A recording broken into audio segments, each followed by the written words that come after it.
savet vel skiontourez e skion lavar e skolver naonet, on dezen magret e daou vilpem, moussardar, digemermat.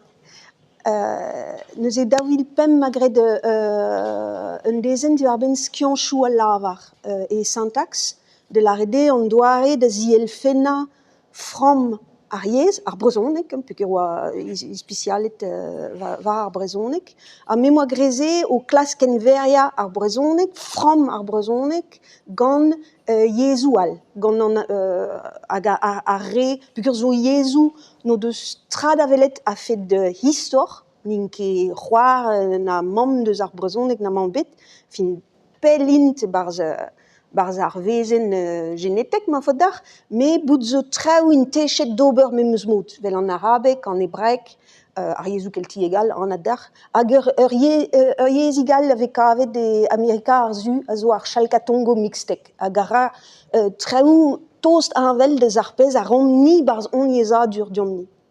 Neus e ni oa tem an dezen, traoù teorikel di ar ben kenveria ar yezou etreze. Var l'er meus bet de vont abel vro, peogwir oa ket labour babrochal, neuze meus labouret un tamm babrochkadi hag un tamm en izel vroioù. A var l'er on antre der CNRS se daouvil 6 var ur profil yezourez, neuze memeus mod. Traoù analytikel du ar ben from ar yez. Neuze yezourez rik, quoi.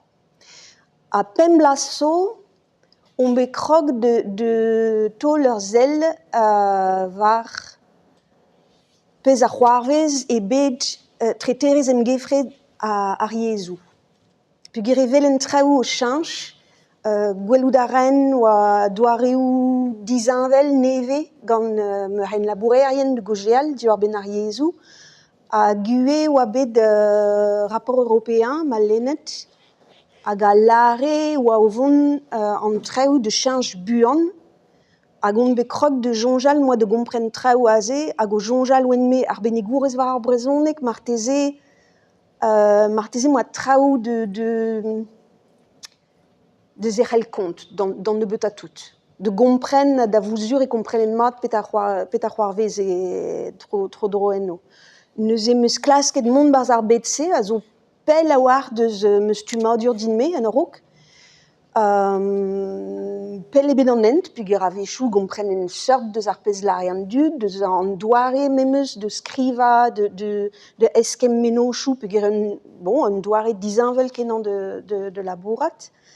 Me pezo, doustu pa oen antre der CNRS, moa krouet o lerien, marteze an avezit, a zo anvet arbre, a zo ur yezadur en linen, a krog oan bet de skriva danvez me en klaskou, div ar ben ar brezonek, e galek, me gant skouerioù e brezonek ataou. Neuze en linen dija oen boaz de skriva en un doare, ur bankroadennoù oen o sevel ba fin a gont, gant frazennoù brezonek, a oa meneget prop deus a beler e tue ar frazennoù, a oa troet e galek, a troet ue ger a ger.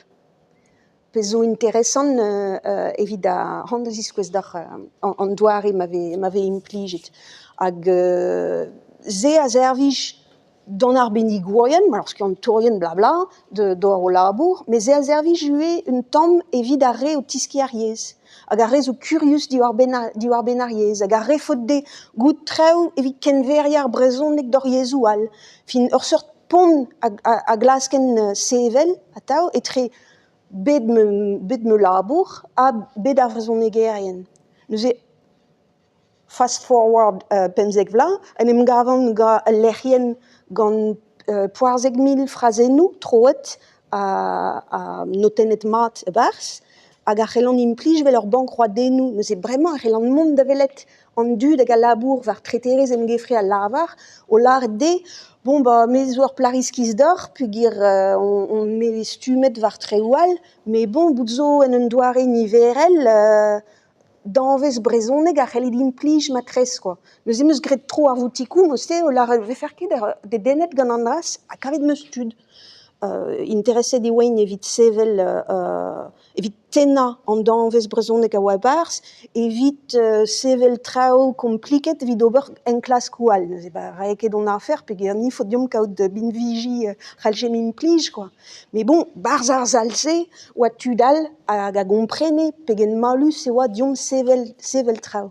Ha neuze setu, tapet meus a rese, hag e c'hellan ken labouri neuze gant tud hag a gompren micher-c'hoant me implij danvez me labour evit skoazel sevel binviji a jervij fe diom.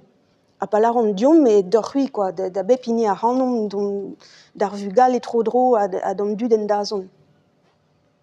Bon, setu, ze oa kemet evit ladeur deus a belec'h e teuan a petra glas gant degas.